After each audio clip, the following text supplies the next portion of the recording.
미국이 1단계 미중 무역 협정 체결을 앞두고 중국에 대한 환율 조작국 지정을 해제했습니다. 우리나라는 관찰 대상국으로 유지했습니다. 취재기자 연결해서 알아봅니다. 이종수 기자. 네, 국제부입니다. 자, 저희가 앞서서 속보를 전해드렸는데요. 이 트럼프 행정부가 중국을 환율 조작국에서 제외했다고요? 예, 그렇습니다. 미 재무부는 조금 전 주요 교역국의 거시경제와 환율 정책 보고서를 발표하면서 미국의 주요 무역 파트너 가운데 어느 나라도 환율 조작국 기준에 맞지 않는다면서 중국을 환율 조작국에서 해제를 하고 관찰 대상국으로 지정을 했습니다.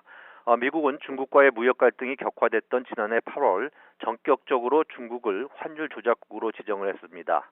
환율 조작국으로 지정이 되면 미국은 시정을 요구하고 1년이 지나도 개선되지 않으면 미국 기업의 투자 제한 등 조치에 나설 수 있습니다. 미국은 중국에 대한 환율 조작국 지정 카드를 5개월여 만에 접은 셈인데요. 이는 미국과 중국이 1단계 무역 협정을 체결할 예정이기 때문입니다.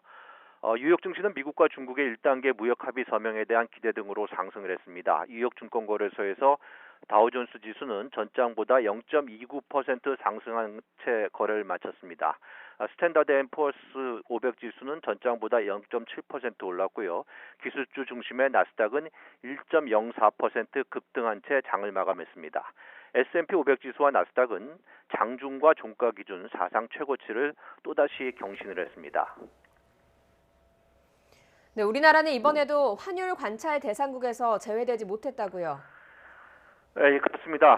한국과 중국 이외의 환율 관찰 대상국 명단에 이름을 올린 나라는 독일, 아일랜드, 일본, 말레이시아, 싱가포르, 스위스, 베트남 등입니다. 판단 기준은요, 지난 1년 동안 200억 달러를 초과하는 현저한 대미 무역 흑자 등 세 가지인데요. 이 중 두 개를 충족하거나 대미 무역 흑자 규모와 비중이 과다한 경우 관찰 대상국으로 분류가 됩니다. 조금 전 발표된 환율 보고서는 지난해 11월 전후에 발표될 것으로 예상이 됐으나 미중 무역 협상과 맞물려 미뤄져 왔습니다. 지금까지 국제부에서 전해드렸습니다.